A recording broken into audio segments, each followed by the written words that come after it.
Hacemos la presentación, Claudia, y si querés, después empezás vos.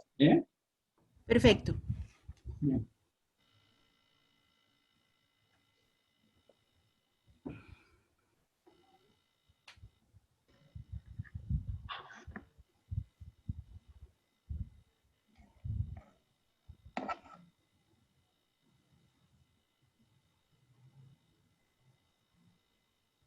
¿Arrancas tú? Sí, si les parece, comenzamos. Sí, bueno. Arranca vos. Bueno, buenas tardes a todos. Estamos por dar comienzo al tercer conversatorio latinoamericano. Siempre es un placer estar con los compañeros de camino. Estamos hoy con un invitado que enseguida la vamos a presentar. El tema de hoy va a ser violencia de género. Vamos a dar comienzo. Les presento a la invitada de hoy, que es la señora Claudia Vincenti, que es cientista social, especialista en género y desarrollo, magíster en Derechos Humanos, Cultura de Paz y Democracia, candidata a doctora en Ciencias Políticas y Relaciones Internacionales. Bueno, es un gusto tenerte hoy, Claudia, en el conversatorio, así que para no demorar más tiempo, si querés dar comienzo a tu presentación, te vamos a escuchar con mucha atención. Muchísimas gracias por la invitación. Buenas tardes a todas y todos.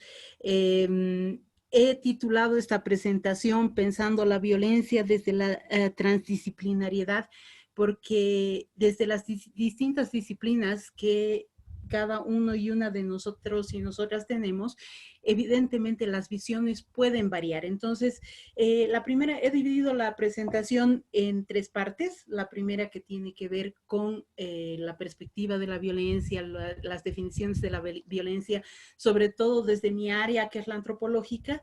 Luego hablo de la violencia de género y finalmente hago un pantallazo de lo que es la violencia de género en la pandemia. Entonces, empiezo, ¿no? Sobre el término de la violencia, he llamado así esta diapositiva en función de que a lo largo de los últimos años se ha presentado un creciente interés por profundizar el estudio de un fenómeno visibilizado en numerosos dominios de la vida individual y colectiva, y al punto de que no existe hoy prácticamente área de la vida social que no pueda lamentarse de su propia modalidad, o sea, la modalidad de violencia. Ello vuelve al término violencia, además, una presencia familiar en todos los ámbitos de la vida, pero oculta el hecho de que tanto el significado como el avance del concepto están lejos de ser totalmente inteligibles. Tratar de definir tantos fenómenos con la misma noción termina por hacerla altamente confusa. El vocablo violencia, más que un concepto, era utilizado para designar fenómenos absolutamente disímiles. Hablamos de violencia desde la guerra, pasando por las crisis políticas, hasta las catástrofes naturales, la agresión humana y o animal, etc. Por otra parte, la dispersión de las disciplinas que la abordan restringe la posibilidad de una definición conceptual utilizable de manera universal y en diferentes contextos. Podría inclusive entenderse como un concepto comodín. ¿A qué me refiero con un concepto comodín? A uno que sirve para nombrar todo y por eso no dice nada. Debido a las características que le son propias, la violencia es un tema que intuitivamente se adapta más a la descripción que a la teoría, pero no podemos dejar de teorizar. Hace tiempo que los antropólogos y las antropólogas reconocen que violencia es un término polisémico, lo caracterizan por la ambigüedad que tiene y que puede definir acciones tanto individuales como colectivas, organizadas como espontáneas, ritualizadas o rutinizadas, legales o ilegales, intencionales o no intencionales. Que la violencia sea difícil de definir, en todo caso, no nos tiene que llevar a abandonar el intento de pensar en ella, de tratar de teorizar sobre ella y pensar quizás más y mejor. Y si no podemos encontrar un único concepto de violencia que pueda satisfacer todas nuestras necesidades analíticas, siempre podemos considerar utilizar una pluralidad de estos conceptos que nos permita alternativamente hacer trabajos conceptuales diversos. El concepto de violencia funciona más como un término moral que descriptivo. Y ahí entra un tema muy complejo porque desde la antropología nosotros no vemos que existe una moral única o una ética única en el mundo. Se lo utiliza para condenar prácticas o procesos que nos resultan desagradables o intolerables. O sea, es parte de un objeto de censura. Nadie se autodefine como violento, ya que esto implica una impugnación de carácter moral, que además refiere a prácticas socialmente no aceptables o aceptadas, impugnación que siempre caracteriza además a los otros, ¿no es cierto?, a la otredad. Nunca se define, la violencia nunca se define en nosotros. Siendo así, hay que tener en cuenta que como resultado del despliegue del proceso civilizatorio, más y más prácticas que antes eran aceptadas, moralmente indiferentes, van siendo calificadas de violentas a medida que son alcanzadas por la censura moral.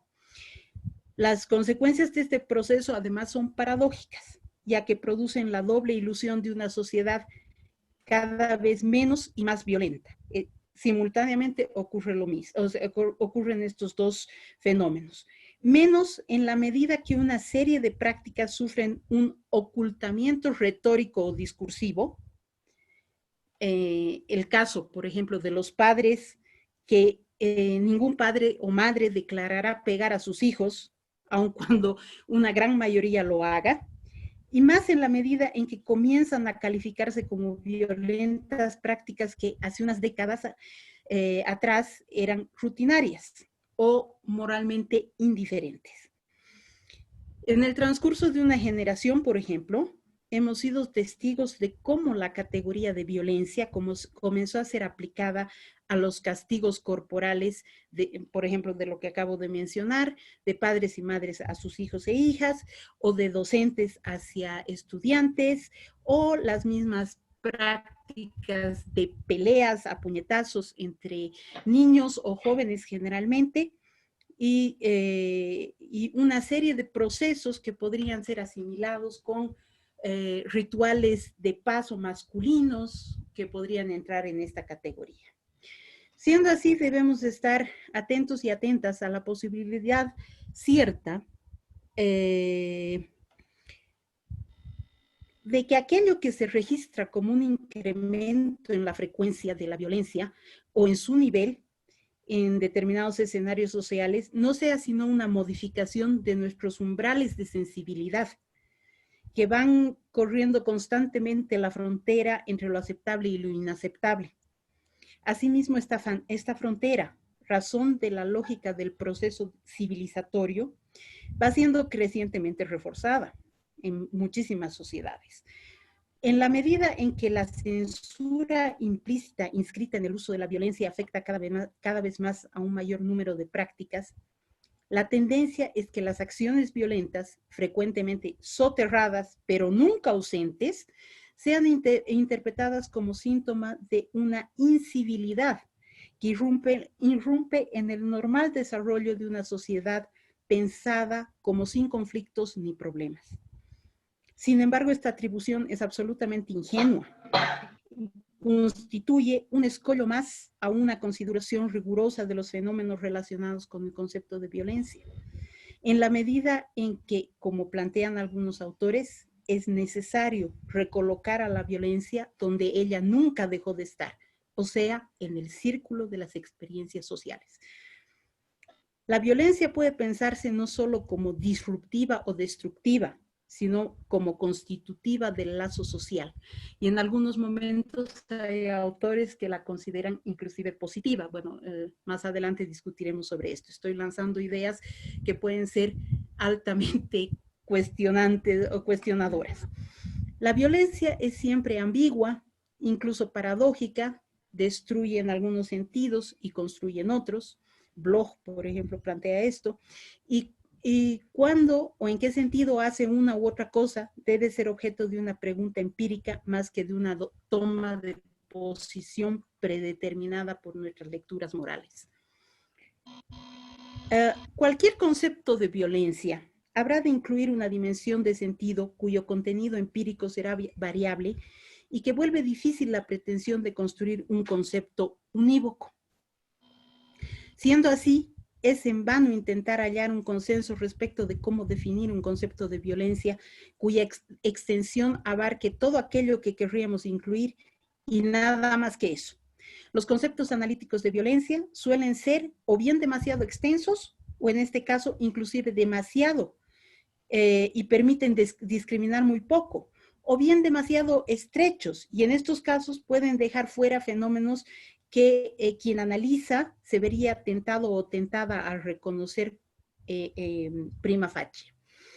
Efectivamente, no faltan quienes intentan darle un sentido unívoco al concepto de violencia, deslizándolo a lo largo de un eje biologicista que prescribe implícita o explícitamente su reemplazo por el concepto de agresión. Esta transmutación de violencia por agresión, además de estar invalidada por los vicios tautológicos implícitos en la definición clásica de instinto, hace desaparecer los componentes de significación en la determinación de una acción como violenta. Al anclar estas prácticas en un sustrato biológico pretendidamente universal, permite con gran comodidad argumentar la irracionalidad o la animalidad, o en otras palabras, la inhumanidad de los actos de violencia.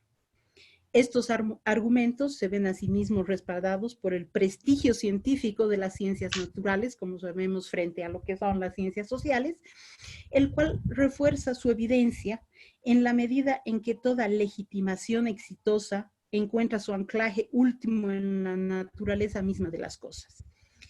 En la medida en que las ciencias biológicas, de la mano de la difusión de diversas versiones provenientes de la genética y la biología molecular, ocupan hoy un lugar hegemónico a la hora de explicar la naturaleza de la naturaleza. El reduccionismo biologicista como mecanismo de explicación de fenómenos sociales goza hoy de cierto prestigio. Son muchos, pues, los autores y autoras que tamizan lo que puede calificarse como violencia y lo que no, y lo explican además como lo que la violencia, como lo que está relacionado con el uso de la fuerza física. Así existen definiciones como las que plantean que debemos limitar el uso del término violencia al empleo de fuerza física directa y vigorosa con la intención de causar daño. Esta violencia puede ser personal o puede estar institucionalizada. Para esta postura, la violencia es siempre física, directa, vigorosa, o sea, excesiva.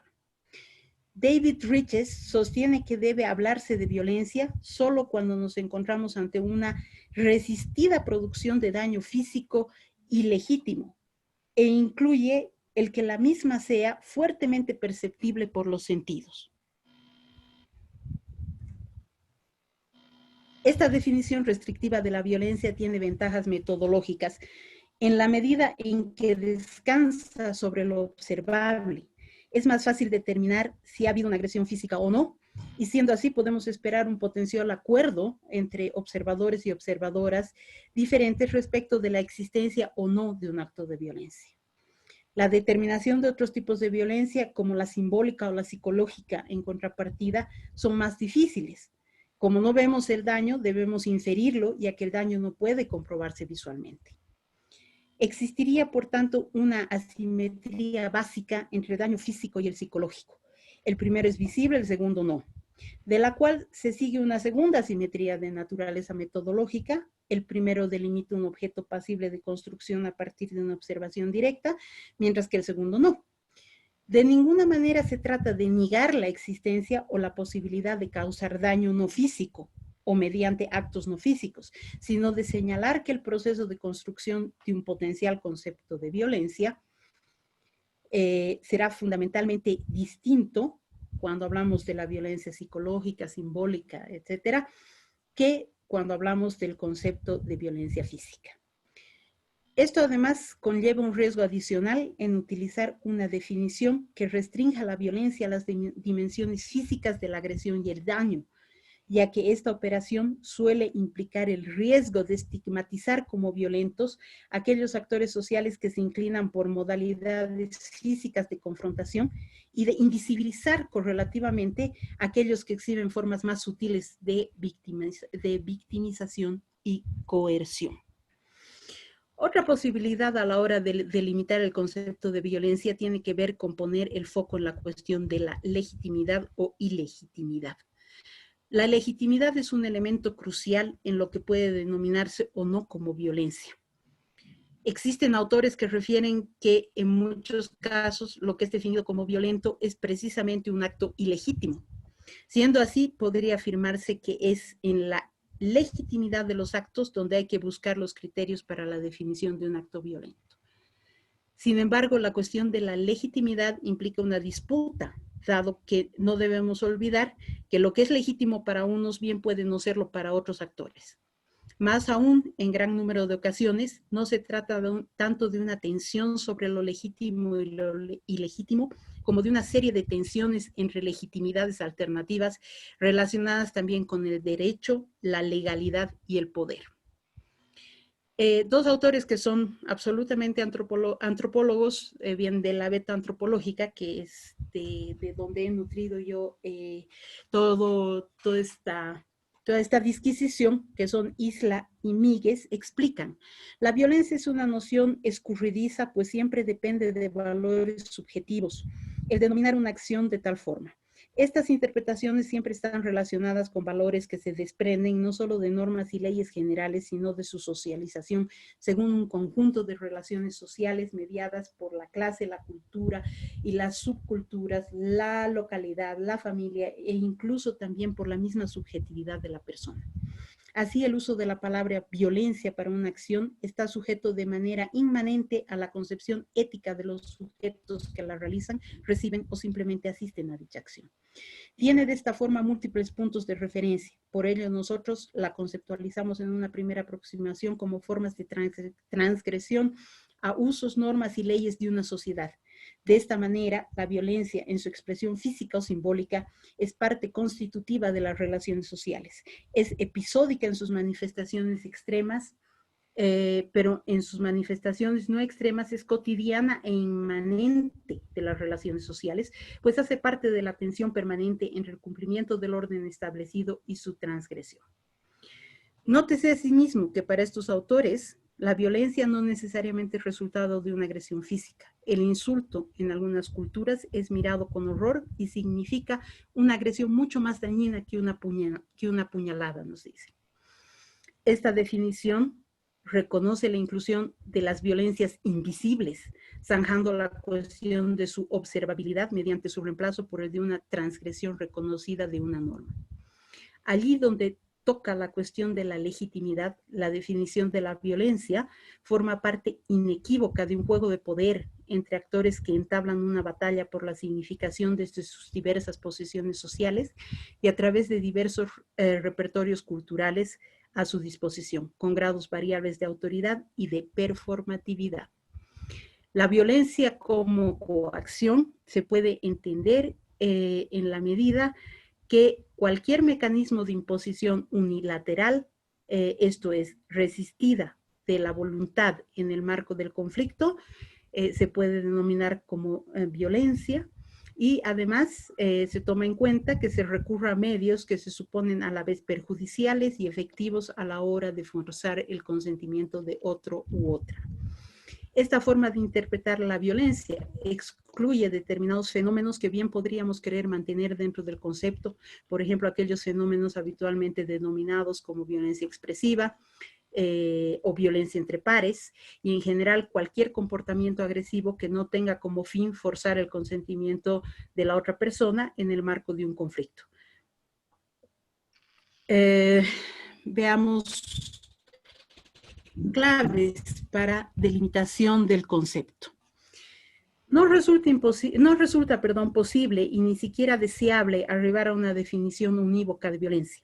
La iluminación recíproca que la comparación entre conceptos vuelve posible permite delimitar un campo conceptual en el marco del cual un concepto de violencia mínimamente productivo puede moverse. Y ahí tenemos algunos puntitos señalados. Más allá de cómo se lo define, un concepto de violencia más o menos amplio habrá de implicar una ambigüedad irreductible, que ya lo hemos explicado. Como consecuencia de las dimensiones morales implicadas, algo del orden de lo ilegítimo está imbricado siempre en el concepto de violencia, y siendo así, el alcance y los contenidos del concepto están por tanto social, cultural e históricamente situados.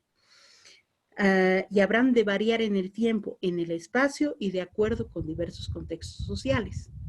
A la hora del análisis, no debemos olvidar que cabe atribuir a la violencia un carácter paradójico. Por más que su contenido pueda ser altamente variable, postulamos un núcleo mínimo común y suponemos que una atribución de violencia implica la constatación de una agresión física o psicológica que es resistida, esto es, de una acción que su destinatario o destinataria preferiría no sufrir. Aún así, la definición de violencia será siempre contestada, a la vez objeto y parte de una disputa de atribuciones que atraviesa a los actores implicados. Finalmente, existe una tensión irreductible entre los usos del concepto de violencia y sus contrapartes analíticas, y esta tensión debe ser mantenida a la vista a lo largo del análisis. Desde la antropología, precisamente, podemos aportar que se debe estudiar la violencia no como un acto, sino como un proceso continuo, no como una excepción, sino como una cotidianidad. Los estudios transculturales de la violencia cuestionan la entrada de las explicaciones biologicistas y reconocen que la violencia no solo es el uso de la fuerza física, sino también verbal, simbólica y moral. Antropológicamente se puede encarar el estudio desde dos perspectivas. Los estudios de culturas de la violencia, donde se hace un énfasis primordial en pautas culturales como usos, costumbres, rituales, imaginarios, instituciones, organizaciones, poderes, subculturas, redes, todo aquello que se basan en determinados códigos en el uso ilegítimo e ilegítimo de la violencia. Y la otra forma de encarar el estudio puede ser desde estudios de violencias en las culturas que implican la presencia de la violencia política o cotidiana, estructural, microestructural, física, simbólica, visible, invisible, experimentada, vivida, sufrida en instituciones o campos culturales. Y aquí estamos hablando de lo que Foucault llama la microfísica del poder. Un autor muy conocido en antropología que trabaja permanentemente en violencia y además en etnografía de la violencia, Bourgois, desarrolla dentro del marco de la antropología de la violencia varias categorías. La violencia política, la violencia estructural, la simbólica y la cotidiana. Y así se van generando espacios para el estudio de la violencia. Por ejemplo, hablamos de violencia política para referirse a atentados o enfrentamientos armados entre facciones, cualquiera de un conflicto. Violencia social para dar cuenta del aumento de la desigualdad, de la pobreza o la exclusión. Violencia delictiva, violencia del deporte, particularmente cuando hablamos del fútbol, por ejemplo. Violencia de ámbitos laborales. Violencia racial, étnica, religiosa, policial, estatal, escolar y, por supuesto, la violencia de género.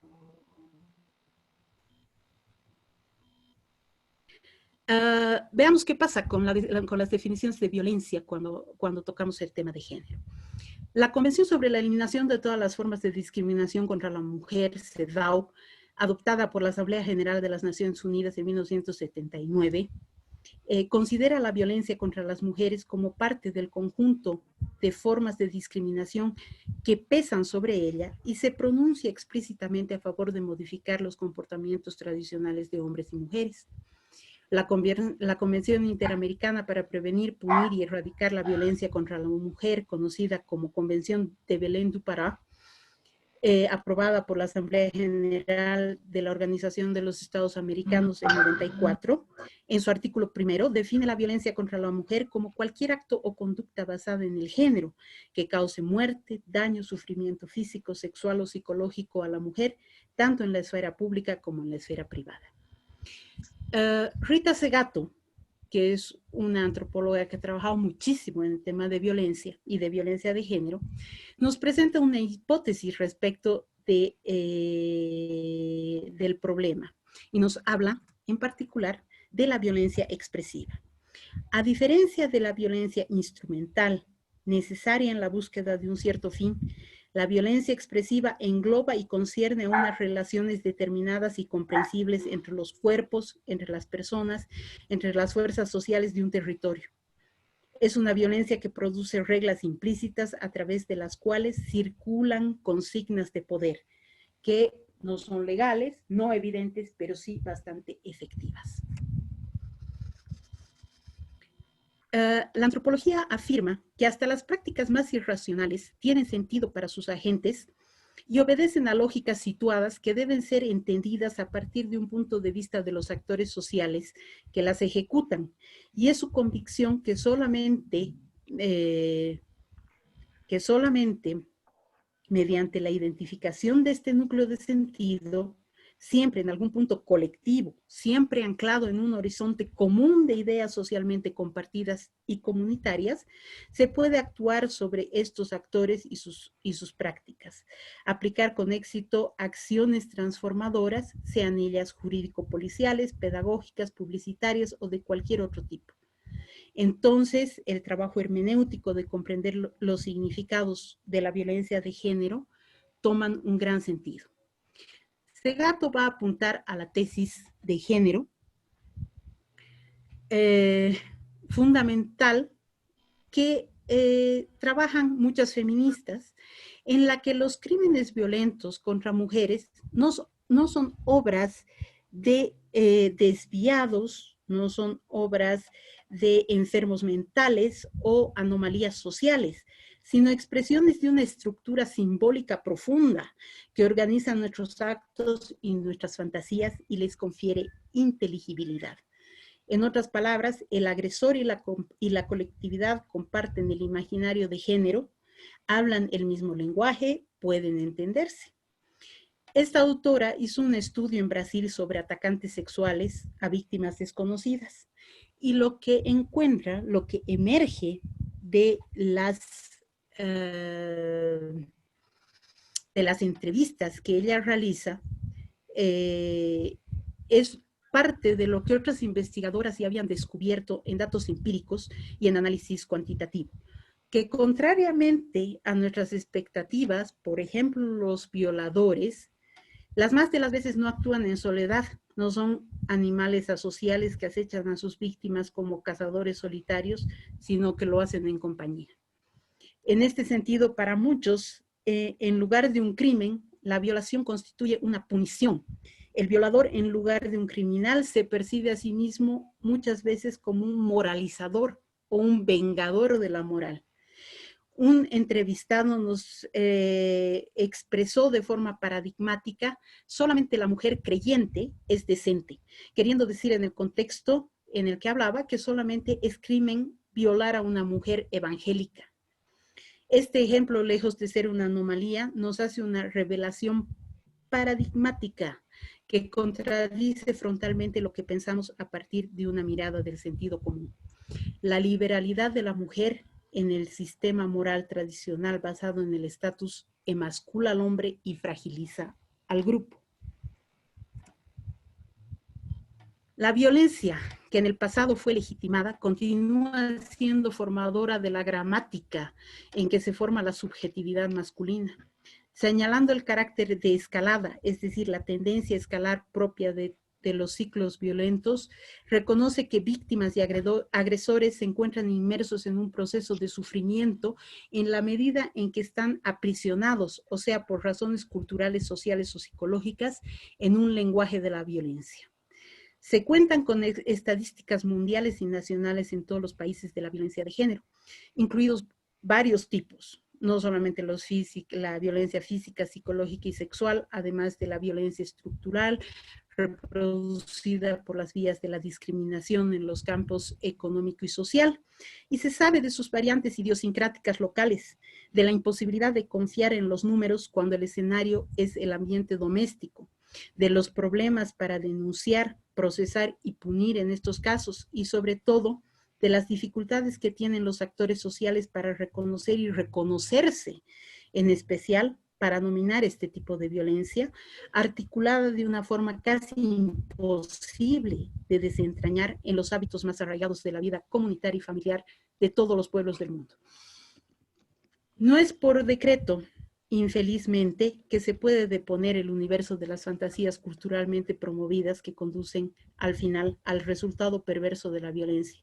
Ni es por decreto que podemos transformar las formas de desear y alcanzar satisfacción constitutivos de un determinado orden sociocultural, aunque al final se revelen engañosas para muchos. Aquí, obviamente, el trabajo de la conciencia es lento pero indispensable. Es necesario remover, instigar esa conciencia, trabajar por una reforma de los afectos y de las sensibilidades para una ética diferente. Es posible afirmar que el sistema no se reproduce automáticamente ni está predeterminado a reproducirse como consecuencia de una ley natural, sino que lo hace mediante un repetitivo ciclo de violencia en su esfuerzo por la restauración constante de la economía simbólica que estructuralmente organiza la relación entre los estatus relativos de poder y subordinación representados por el hombre y la mujer como íconos de las posiciones masculina y femenina, así como de todas sus transposiciones en el espacio jerárquico global. Erradicar la violencia de género es inseparable de la reforma misma de estos afectos constitutivos de las relaciones de género, tal como las conocemos, y en su aspecto percibido como normal. Podemos entender la cultura como un conjunto de chips que nos programan, pero no de forma automática e inescapable, ya que así como fueron instalados por la costumbre, por la exposición a las primeras escenas de la vida familiar, también pueden, por lo menos teóricamente, ser desinstalados. Esto se debe a que el ser humano tiene la característica de la reflexividad. Por lo tanto, puede identificar sus propios chips y puede evaluarlos, hacerlos juicio ético y desaprobarlos. Veamos un poquito qué pasa con la violencia en los tiempos del COVID.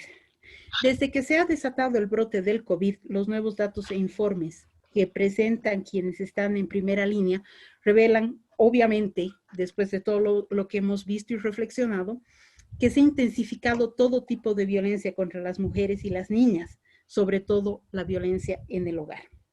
El estrés, la perturbación de los entramados sociales y de protección, la pérdida de ingresos y el menor acceso a servicios aumentaron el riesgo de violencia contra las mujeres en pandemia. Durante la pandemia es más difícil acceder a los servicios de salud. También han disminuido todo tipo de servicios como líneas telefónicas de ayuda, los centros para la atención de crisis, los refugios, la asistencia jurídica y los servicios de protección, lo que reduce aún más el acceso a los pocos servicios de ayuda que en algunos países disponen las mujeres. Datos de la ONU Mujeres arrojan las siguientes cifras. A escala mundial, el 35% de las mujeres ha experimentado alguna vez violencia física o sexual por parte de una pareja íntima o violencia sexual perpetrada por una persona distinta de su pareja.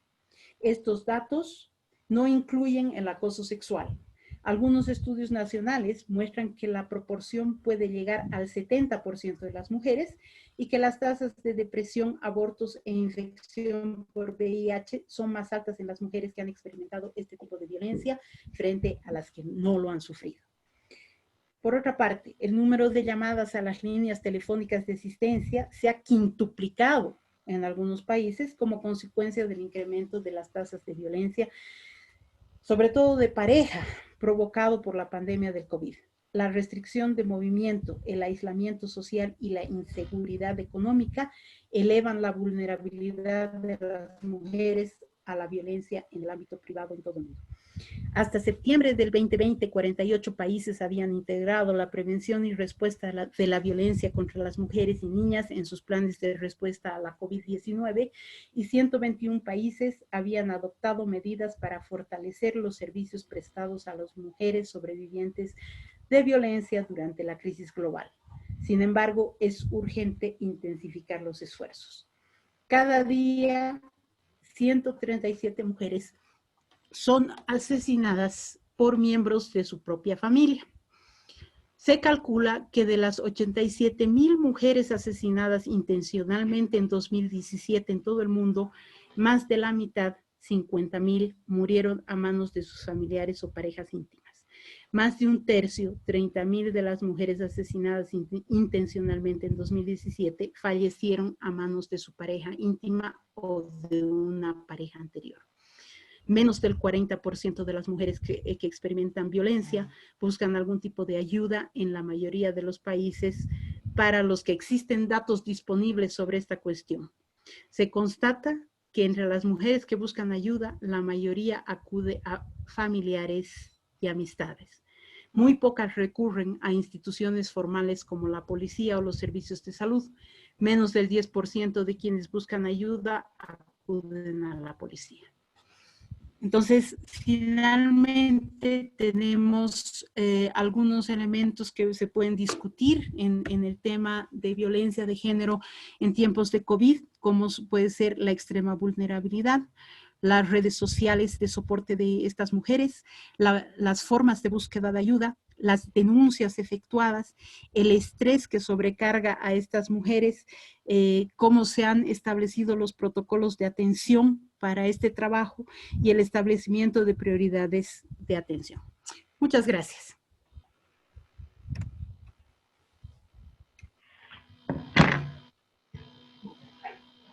Gracias a ti, una exposición contundente en términos de análisis que nos deja, yo creo, a todos mucho que manejar, mucho que pensar.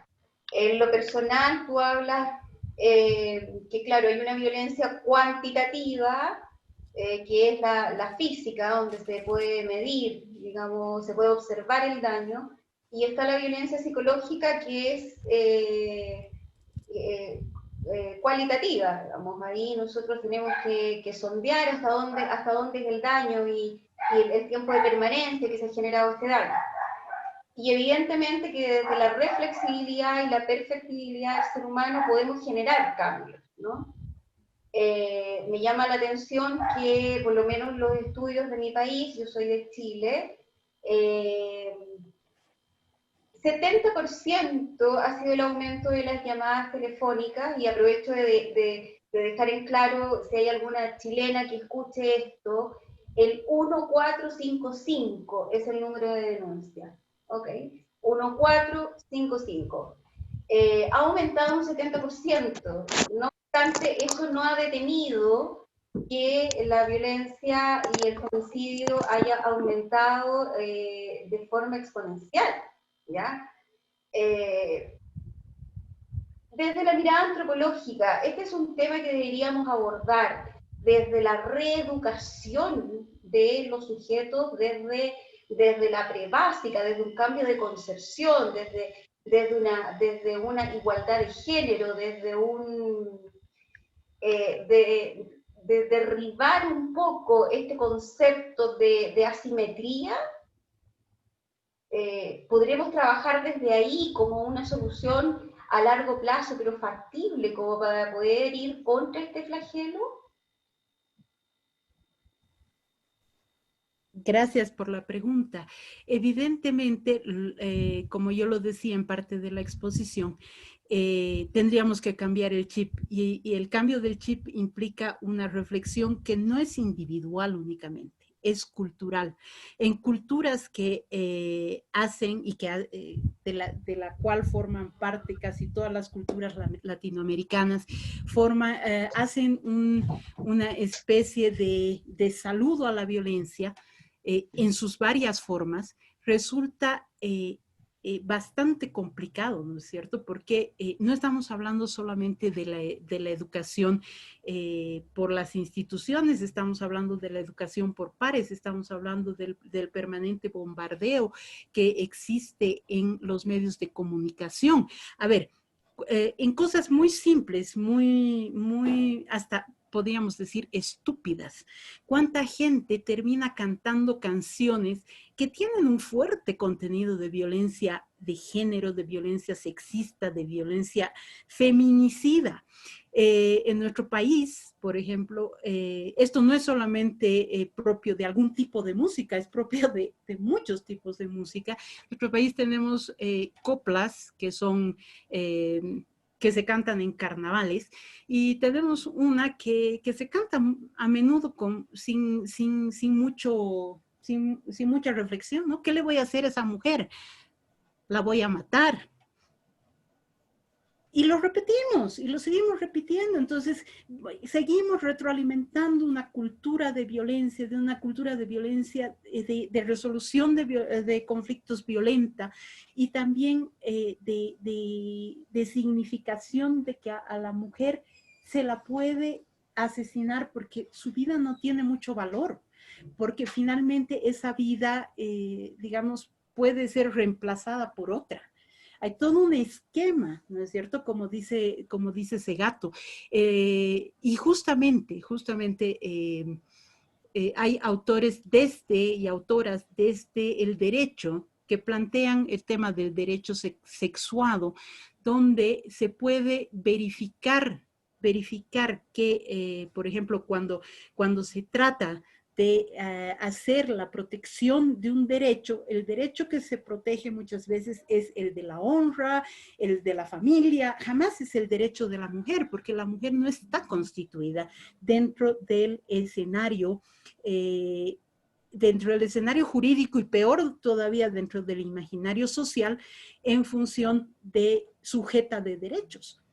¿Por qué? Porque tenemos esta cultura que enseña que además aquellas mujeres que salen de los roles preestablecidos deben ser educadas, y cómo se reeducan a esas mujeres a través de la violencia. Por eso, en muchos casos se plantea que la violencia intrafamiliar, ¿no?, tiene este componente, un componente pedagógico perverso. ¿Por qué? Saliste hasta muy tarde, te vestiste de determinada manera, no hiciste lo que te correspondía, no lavaste, no planchaste, no arreglaste, no hiciste. Y justamente muchos feminicidas acuden a este tipo de temas al momento de justificar sus asesinatos, ¿no? Ella me era infiel, ella salía con sus amigas, entonces, dentro del imaginario social, ¿cómo vas a encontrar tu culpable a alguien que está saliendo de los roles y de los lugares que culturalmente se le han asignado? Entonces, la violencia tiene una dimensión pedagógica perversa en estos casos.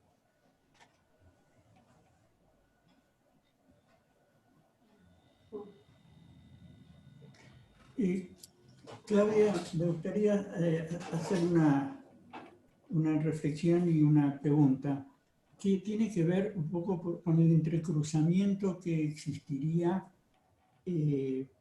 con la violencia de género y las cuestiones vinculadas a la salud mental.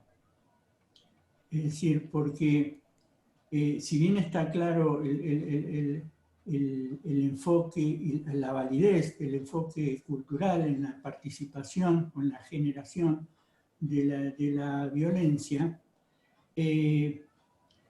explicaría, digamos, creo, en parte, pero no en su totalidad, este fenómeno, ¿no? Entonces me gustaría, desde tu opinión, cómo se introduciría el concepto de salud, articulándolo con el concepto de cultura, en la generación de estas conductas, de esta violencia de género.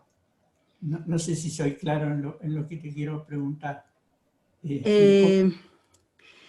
¿Estamos hablando de víctimas o de victimarios? Está bien. No, estamos hablando yo lo pensaba en términos del que ejerce la violencia, de victimarios, el que produce el hecho de violencia, ¿no? Correcto, correcto.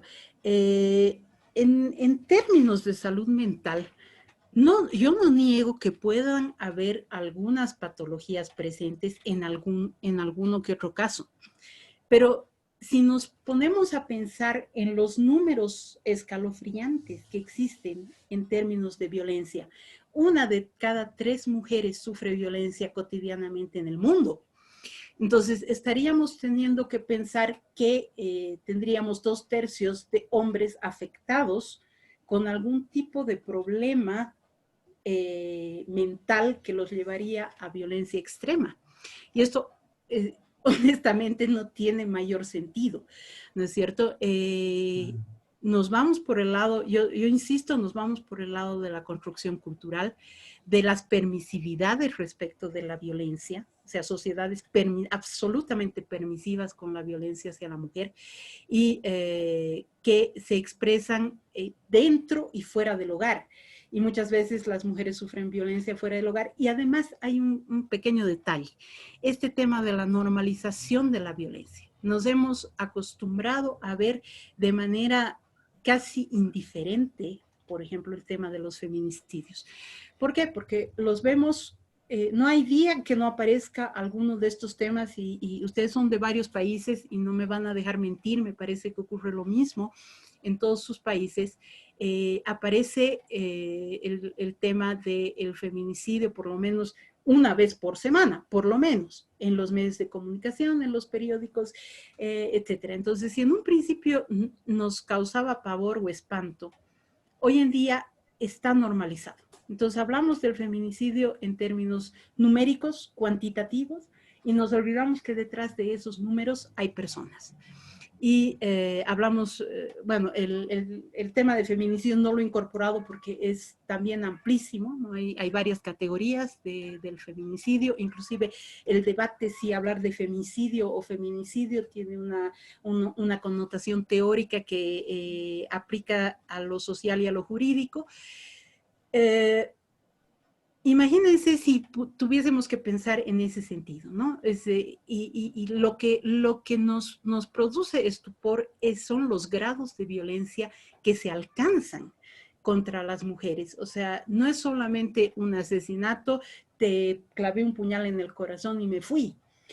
De acuerdo a la gran mayoría de las autopsias, de los testimonios de sobrevivientes, de los testimonios de familiares, realmente se ceban, creo que esa sería la palabra, se ceban al momento de matar a las mujeres, con un odio, con una especie de odio, con una especie de rencor, con un encono que es muchas veces indescriptible, ¿no? O sea, en términos, cuando hablamos de feminicidio, cuando hablamos de feminicidios, es realmente terrible. Yo he presentado para una revista justamente en Chile, he estado haciendo un análisis comparativo entre 2 casos de feminicidio y de intento de feminicidio, lo deben conocer muy bien en Chile, el tema de esta señora, se me fue el nombre en este momento, que sobrevivió al ataque, enseguida voy a recordar el nombre, al ataque del feminicida, que era evidentemente su compañero sentimental que había vivido en Coyhaique, ocurrió esto. y fue tan terrible como la golpeó, le terminó sacando los ojos, ¿no? Es decir, a qué punto llegó y esperaba matarla, y probablemente si los carabineros no hubieran llegado a tiempo, ella hubiera muerto, pero la dejó ciega de por vida. Matar es, yo creo que todos y todas en alguna situación muy particular podemos llegar a matar por determinadas situaciones, pero con tanta hazaña, con tanto rencor, es decir, tratan de destrozar el cuerpo de esas mujeres.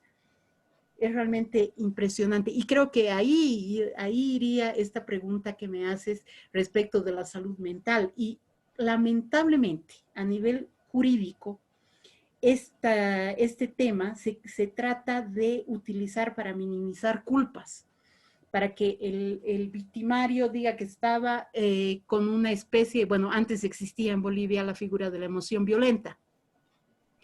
La emoción violenta tiene que ver, obviamente, con un asesinato en un momento de ofuscación.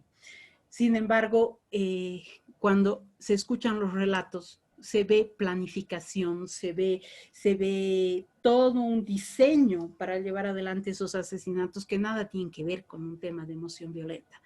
Y, por supuesto, se utiliza también este tema de la salud mental como un justificativo en algunas legislaciones para encontrar a los culpables como inimputables, cosa que de ninguna manera sería válido. O sea, habría que entrar a una discusión jurídica para ver hasta qué punto una persona puede ser inimputable, pero estos son casos muy, muy extremos, ¿no? Entonces, es muy difícil pensar en términos de salud mental el tema de los victimarios, porque estaríamos hablando realmente que 2/3 del mundo masculino estarían con algún tipo de patología o estarían fuera de sí. No, esto es prácticamente imposible. No sé si he contestado la pregunta. O sea, existiría un gran porcentaje, quizás el que ataca con más saña o con más premeditación y alevosía, pero el resto pareciera ser de que es una influencia netamente cultural, instalada. En realidad, exactamente, en realidad es muy pequeño, es muy pequeño el margen de personas que pudiesen tener algún tipo de patología. Por el contrario, o sea, estas personas que son absolutamente normales utilizan el cuerpo de esa mujer como una especie de desahogo, y eso es lo escalofriante. No es que tengan problemas mentales, no es que los tengan, sino que hay esta permisividad de la que yo hablo, y esta visión de la mujer objeto, esta visión de la mujer que no cumple el rol, es decir, esta mujer que está a disposición, ¿no? Este cuerpo que está a disposición para ser destrozado, se lo hace con toda hazaña, y no es gente que esté en situación de problema mental. O sea, Claudia, se podría hacer una disquisición, una separación entre la enfermedad mental y la maldad. Yo me acuerdo que hace algunos años atrás, a raíz de algunos casos de violencia de género que se plantearon en países nórdicos, surgió una discusión respecto a categorías psiquiátricas como la psicopatía, como digamos, la violencia entendida en esos términos, con la maldad, digamos, ¿no? Donde había expertos que hablaban de que, digamos, se podían cometer actos aberrantes hacia el otro en términos de maldad y no de enfermedad mental. O sea que separaban la maldad como una categoría que podía dar cuenta de hechos aberrantes sin que la persona estuviera enferma. ¿Podríamos hablar de estos casos de una categoría así de maldad? Es una buena pregunta porque nunca la he pensado en torno al feminicidio. Sí la he pensado en torno a asesinos seriales, que en algún momento también he trabajado en temas en Bolivia. Sí, evidentemente hay en temas de la construcción de la personalidad asesina, ¿no? Sí, se construyen escalas de maldad, ¿no es cierto? Se construyen unas escalas específicas en las cuales se van poniendo una serie de categorías para ver hasta qué punto llega, ¿no? La maldad del otro para hacerle daño, para matar, es decir, no todo el mundo mata. No todo el mundo llega, ni siquiera los psicópatas, ¿no? Hay psicopáticos que viven perfectamente sin matar a nadie. Entonces, no se puede estigmatizar en ese entendido, pero sería muy interesante y lo voy a anotar porque es un buen punto de entrada, ver el grado de maldad. Y bueno, es que maldad también entra dentro de un análisis cultural, o sea, ¿qué entendemos por bueno y qué entendemos por malo? Está asignado por las formas de ver el mundo que tienen las sociedades. Entonces hay sociedades más permisivas y hay sociedades más restrictivas con ciertos temas, o sea, en realidad con todos los temas, ¿no? Entonces, ¿hasta qué punto tenemos sociedades que construyen valores de maldad en los hombres respecto a las mujeres? Me parece muy interesante y lo estoy tomando en cuenta para ir pensando sobre el tema. Es más bien un Gracias. constructo que de alguna manera va mutando de cultura en cultura, pienso. Ujú. ¿A eso te refieres, no? Exactamente, o sea, el bien y el mal están determinados por categorías culturales, o sea, qué es bueno y qué es malo para una sociedad la determina la misma sociedad a través de los parámetros, los hábitos, las costumbres culturales.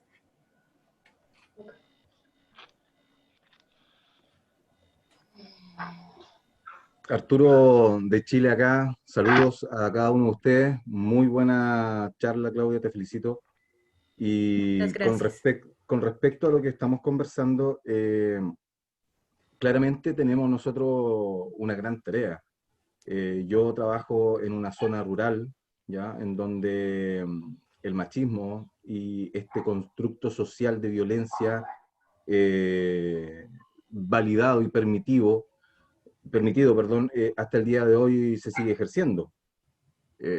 Sin más, el día martes conversaba con una señora, 61 años, destrozada por una vida llena de violencia, en donde a ella le inculcaron de que si el hombre le pegaba era porque la quería. O sea, acá se ocupaban, y yo creo que en muchos países del mundo también, o sea, no, él te pega porque te quiere.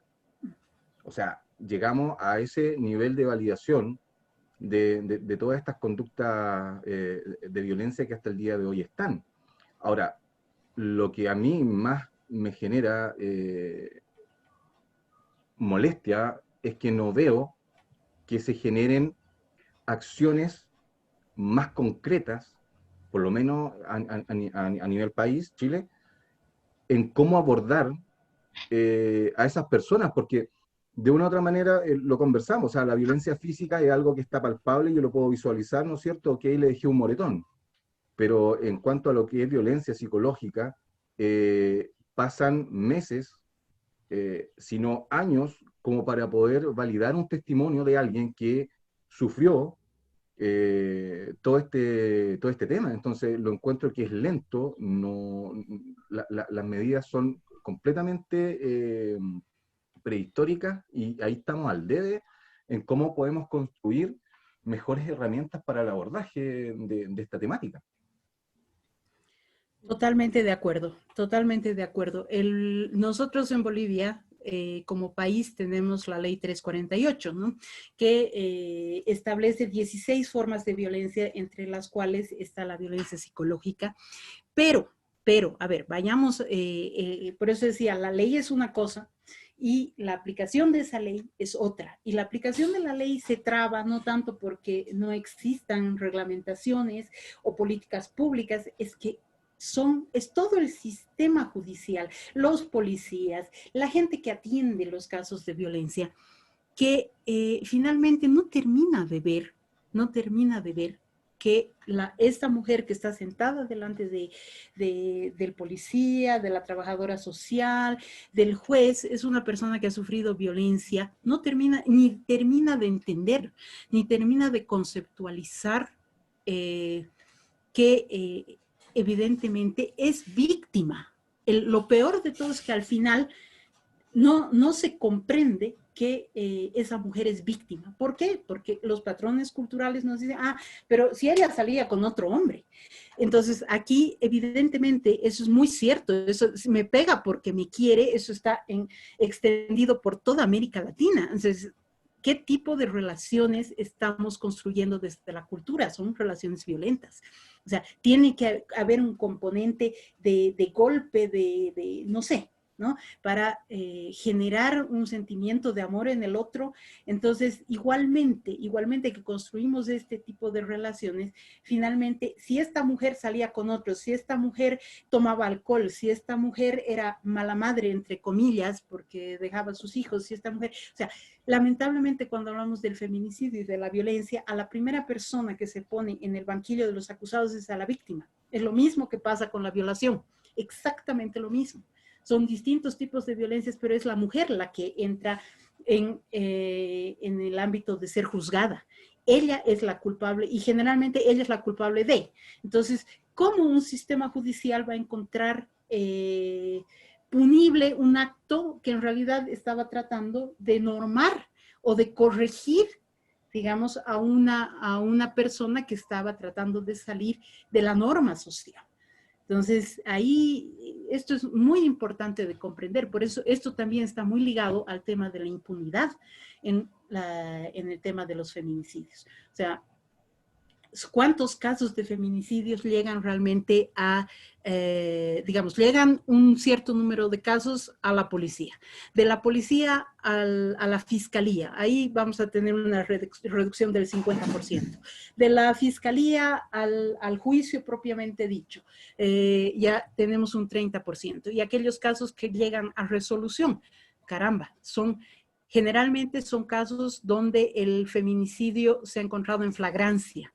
Y serán 8 o 9 casos al año. De los miles de casos, estamos hablando de números enormes cuando hablamos de mujeres en Bolivia. Cada 2 días, si no me equivoco, pero puedo estar equivocándome ahorita, no tengo el dato exacto, se mata una mujer cada 2 días. Entonces, para eso tendríamos que tener la cárcel llena de feminicidas y en realidad no es así.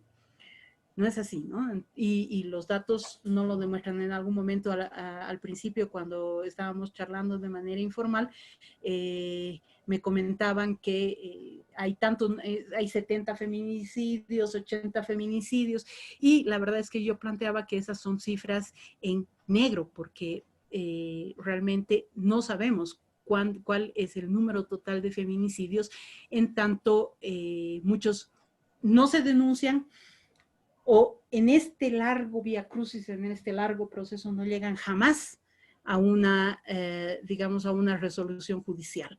Entonces, en esa construcción, evidentemente, el quehacer es bien complicado, porque estamos hablando de cambiar hábitos, de cambiar costumbres, de cambiar valores que muchas veces son absolutamente difíciles, ¿no? O sea, cómo le cambiamos a la comunidad el chip, como decía en la exposición, el chip de pensar que la violencia, o sea, que las relaciones no deben ser violentas, que el que me pega no es precisamente porque me quiere, sino porque es un violento y ya, ¿no es cierto? Y finalmente, ¿cómo hacemos que la justicia también asuma que yo soy víctima, yo mujer golpeada, yo mujer violentada de cualquiera de las formas, soy víctima? Y por eso también Marcela Lagarde, cuando plantea el caso de Campo Algodonero, o sea, de las mujeres de Juárez, ¿no?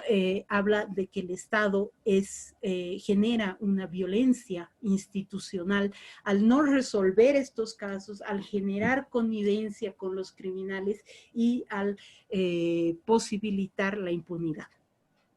Porque todos los casos que denominan como casos frustrados, en el fondo pasan por la puerta giratoria y termina validando el concepto de que el macho tiene que ser bruto.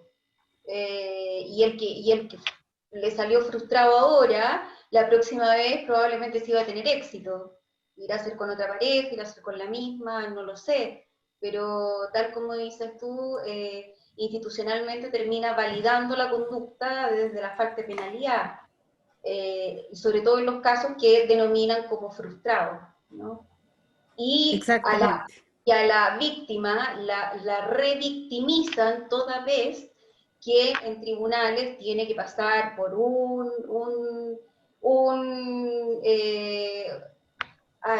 careo, otro, y el asistente social, y después viene la PDI, y después viene este, y viene el otro, entonces al final la revictimización hace que el trabajo reparatorio sea cuatro veces más complejo, ¿no? Y es violento. Sí, absolutamente. Todo el círculo judicial en el fondo es violento. La O sea, sigue violentando. exactamente, exactamente. Sí. Perdón, Hola, perdón. perdón, solo quería agregar algo. Claudia, primero muchas gracias porque tu aporte es significativo para nosotros, pero evidentemente entendiendo todo esto se puede comprender de que los sistemas regulatorios de la violencia han claudicado por los patrones culturales. Y ahora a lo que iba con esto era el sistema y las medidas de prevención que nosotros debemos tomar ante este fenómeno que, como dices, cómo cambiamos el chip. Alguna vez en alguna reunión recuerdan que hablábamos y decíamos, este fenómeno de la violencia que está incrementando significativamente y más todavía en esta época de pandemia, cómo nosotros psicólogos podemos contribuir, apoyar, si bien justamente Claudia lo dice y estoy de acuerdo porque tenemos nosotros amparados por una ley que evidentemente ahí está la norma escrita, pero los operadores de justicia para mí también son un tema que tenemos falencias muy graves y creo, yo escuchaba alguna vez, hablaba con un mexicano y decía, no solamente aquí, México creo que puntea el tema de lo que es la violencia doméstica como tal. Sí. Justamente por eso decíamos cómo trabajar como psicólogos en el área de la salud mental, en sistemas de prevención secundaria, prevención primaria y desde qué aristas ver desde qué perspectivas tomar, ¿no? Evidentemente es necesario no asumir universalidades.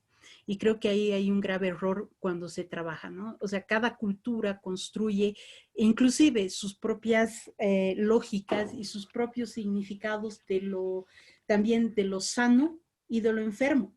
Y generalmente, por ejemplo, cuando entramos a áreas rurales, cuando entramos a áreas periurbanas, de pronto les hablamos en términos, y no digo términos académicos, sino en términos que culturalmente no tienen traducción para estas personas. Entonces, esto es muy importante, empezar a construir desde la lógica comunitaria.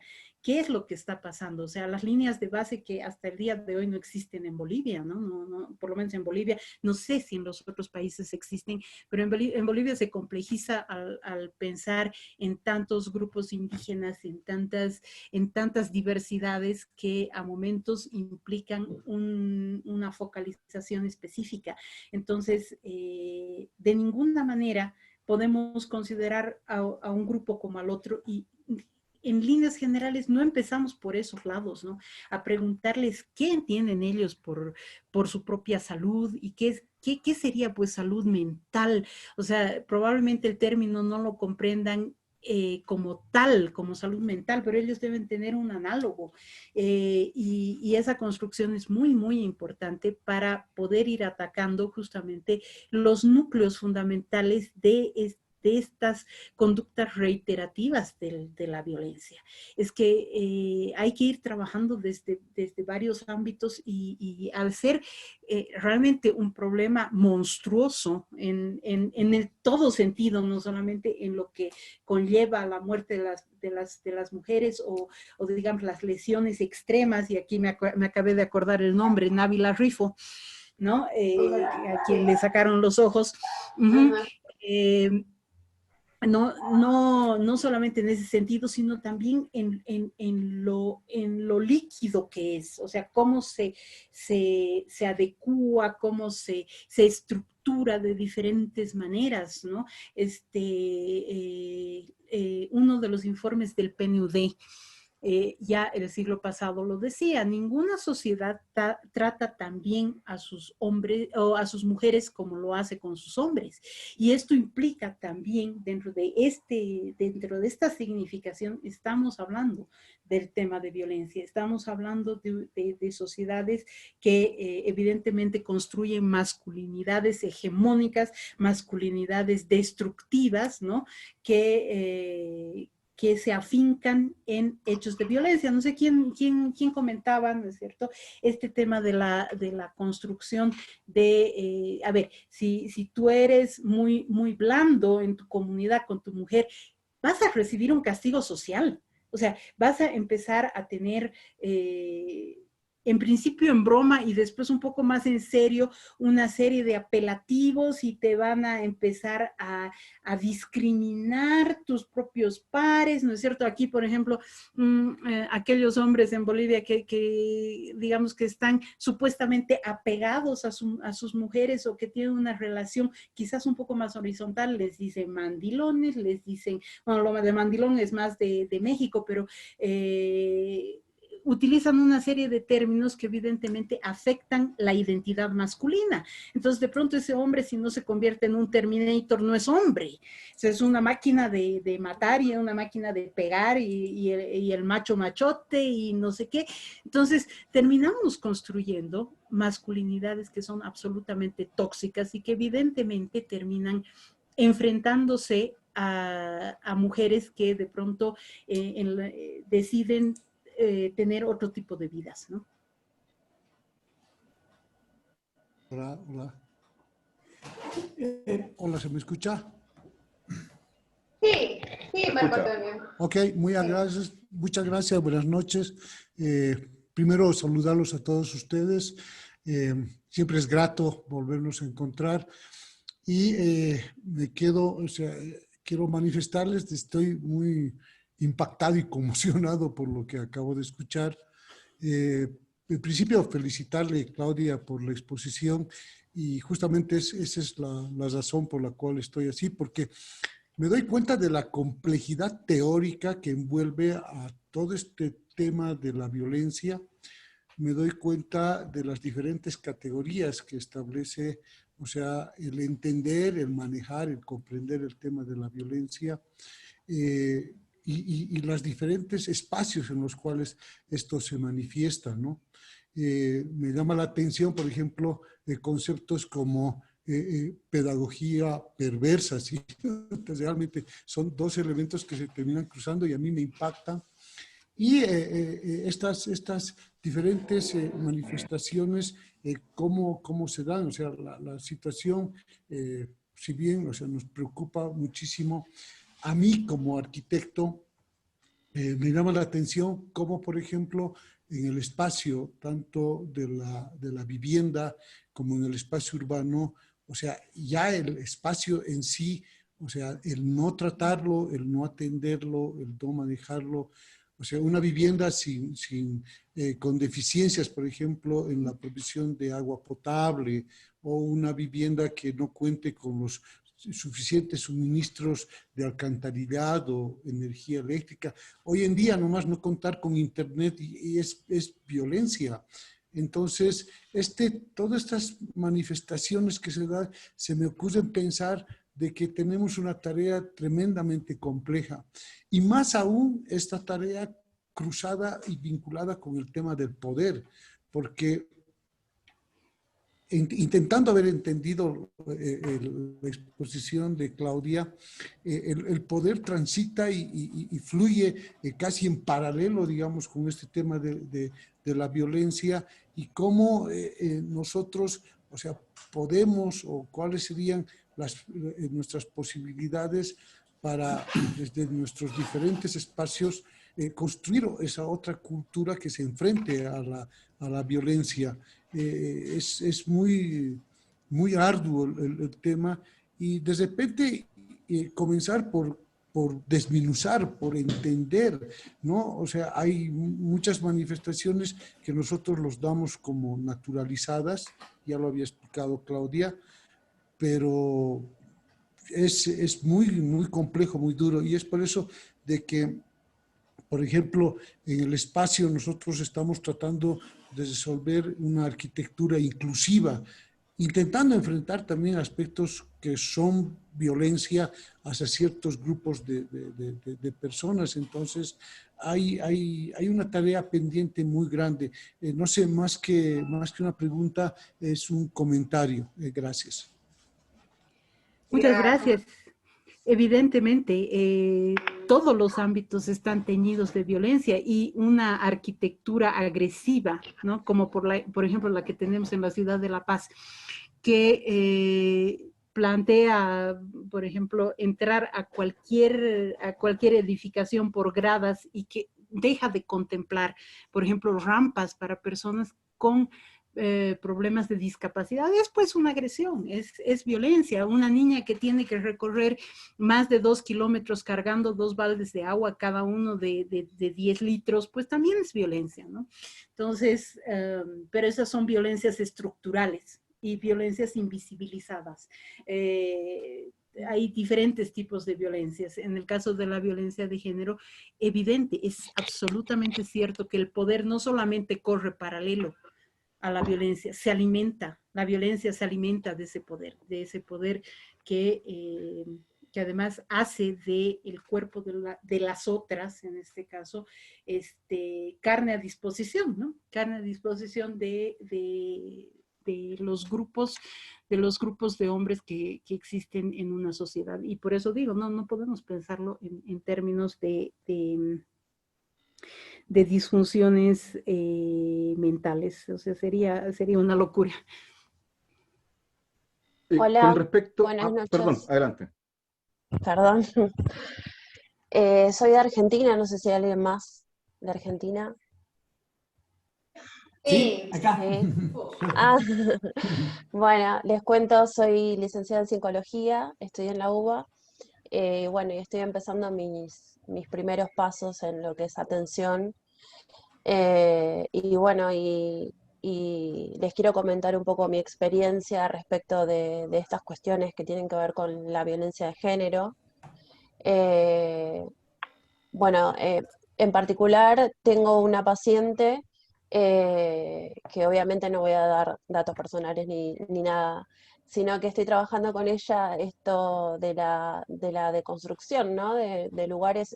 Es una persona que viene de Perú y me está pidiendo ayuda porque no sabe cómo decirle al marido que necesita ayuda con las tareas domésticas, porque ella está trabajando también fuera de la casa y el marido le exige que...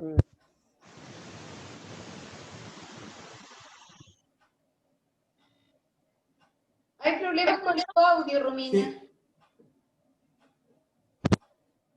¿Ahora? ahí está. Ahí te ¿Mucho mejor? escuchamos. Ahí está. Sí, ahí te escuchamos. Debe ser un problema de los auriculares. Bueno, les contaba que mi paciente, bueno, me pidió ayuda para poder decirle al marido que necesitaba ayuda. Ella lo llama ayuda, yo le dije, bueno, que lo nombré como, que lo piense como un trabajo en equipo, porque los dos trabajan por fuera de la casa, que es un poco también introducir algo de esto, ¿no? De lo que tiene que ver con poder pensar la violencia de género. Y esto del patriarcado y todo lo que tiene que ver con el poder que tiene el hombre por sobre la mujer, y la posición, ¿no? La posición de la mujer en cuanto a crianza de los hijos y en cuanto a ser ama de casa acá en Argentina. Eh, lo que sucede es que los dos trabajan y él, cuando llega a trabajar, eh, lo que hace es descansar, pero ella, llegando de trabajar, le pide él que se haga cargo de la crianza de las niñas y que también se haga cargo de lo que es la alimentación. O sea, nunca cocina él. Entonces ella me pidió ayuda porque no tenía las palabras suficientes o no sabía cómo encararlo al marido para poder decirle que necesitaba tener un espacio personal y necesitaba de alguna manera repartirse las tareas, porque trabajando los dos es una idea más igualitaria el hecho de trabajar los dos y trabajar en equipo, ¿no? Dividirse las tareas y no pensar en esta estructura familiar que ya cambió, que es diferente, que hay mujeres que salen a trabajar, que no solamente, bueno, ser ama de casa también es un trabajo que es un trabajo no remunerado, ¿no? Y es un trabajo muy importante también. Pero bueno, esta mujer tiene que salir de la casa, volver y seguir trabajando en su casa. Me pareció algo fuerte para mí. Después, por otro lado, bueno, la ayudé a redactar una carta, redactamos juntas una carta. La imposibilidad, ¿no? de poder expresarse me resultó como muy, tenía mucho temor a lo que le pudiera decir el otro, ¿no? Entonces ahí como que se vivencia un poco lo que sería toda la estructura cultural que subyace a toda esta cuestión, ¿no? Familiar, de cómo se tiene que manejar un hogar, ¿no? Bueno, la carta se hizo, llegó todo a buen puerto, después es como que fue, de alguna manera, ella no se animó a hablar, pero pudo escribir, ¿no? Pudo utilizar ese recurso. Yo soy de la idea de no pensar en las falencias por ahí y de trabajar desde los recursos y pensar en que todo esto es un proceso, ¿no? Y que vamos a ir de a poco, que ahora no puedo, pero que bueno, que uso lo que tengo para, en la medida de lo posible, llevar adelante estas cuestiones, ¿no? Después, por otro lado, bueno, hablando de cifras, yo pensaba compartirles lo que es acá en relación a comunicaciones vinculadas a las violencias por motivos de género durante el aislamiento social, que eso también es algo bastante preocupante, porque muchas veces tenemos víctimas de violencia de género conviviendo con el agresor y siendo parte del aislamiento, ¿no es cierto? Y muchas de estas personas no tienen otro lugar a donde ir que no sea ese. Por otro lado, están tan sometidas que no obtienen la posibilidad de pensar en la posibilidad de salir, ¿no? de ese entorno. 60.449 comunicaciones totales desde el 20 de marzo al 30 de septiembre a la línea 144, si es que no me equivoco, durante el aislamiento social preventivo y obligatorio, ¿no? Son cifras que alarman, pero son cifras que no nos dan unos datos certeros, como decía Claudia, porque muchas de las víctimas ni siquiera pueden llamar, ese es el tema, no pueden hablar. Entonces el desafío es enorme. Después, por otro lado, también no me quiero extender mucho, pero bueno, les quería contar también que yo tengo, bueno, una página de internet en donde hablo sobre estas cosas. Hice capacitaciones que tienen que ver con género porque me parece algo que un psicólogo debe saber, porque es algo que atraviesa, ¿no? A todas las personas. Y quiero comentarles que hice una publicación que habla o indaga sobre qué significa que un analista tenga perspectiva de género, ¿sí? Bueno, yo me capacité con un psicólogo argentino que se llama Guillermo Ferreira, que está muy atravesado por estas cuestiones, muy causado por lo que es el género. Romina, Sí. Romina, perdóname que te interrumpa, porque tenemos Sí. que ir cerrando porque estamos sobre la hora. Es que llegué tarde. Sí, te agradecemos tu participación y por supuesto Bueno. la participación de Claudia, que ha sido realmente, bueno, como todos lo dijeron acá, sumamente interesante, ilustrativa, y yo quería, simplemente me viene muy bien el pie que hiciste, Romina, con respecto a la carta. Y quiero tomarme 2 minutos para contar algo que algunos de ustedes probablemente ya han escuchado alguna vez, que es con respecto al Nushu. El Nushu fue un idioma de mujeres del siglo III de nuestra era, en China, que se llamó el lenguaje de mujeres, para diferenciarse de los hombres, porque los hombres le vedaban el aprendizaje de la escritura a la mujer. Ellos tenían el Nan Shu, y ellas entonces inventaron el Nu Shu, que era un código que se transmitía de madres a hijas en forma oral y en forma, digamos, ideográfica, ¿sí? Cosa que una suerte de código que los hombres no podían entender. Esto simplemente es para agregar una nota al tema este de la violencia de género, de qué antiguo que es, ¿no? Este idioma del Nushu, que ya les digo surgió en esa época, en el siglo III, fue dado a conocer a la sociedad occidental en 1983. Esto también dice algo respecto a todo este tema, que bueno, indudablemente es amplísimo, muy vasto, y lamentablemente tenemos que terminar a las 9 de la noche. Claudia, nuevamente muy agradecidos de tu presencia y de brindarnos tus conocimientos. Y gracias a todos por haber estado presentes hoy. Muchísimas gracias por la invitación, yo soy la agradecida, y solamente para terminar una cosita muy breve, hablando siempre de los otros y de la otredad, ¿no es cierto? Yo les recomendaría ver una película que probablemente ustedes en la Argentina la han visto, que se llama Relatos Salvajes. Y para los que no estén en la Argentina, o sea, pueden mirarla, es excelente para mostrar justamente esta construcción de las sociedades violentas, de esa violencia cotidiana, de esas microviolencias que al final derivan en estos hechos tan lamentables. Muchas gracias. Gracias a Gracias ti a y ti. buenas noches a todos. Gracias. Y nos vemos Buenas en el noches. próximo A cuidarse. conversatorio. Gracias. Gracias. Espero llegar más temprano la próxima. Dale, cómo no. Chao. Chao.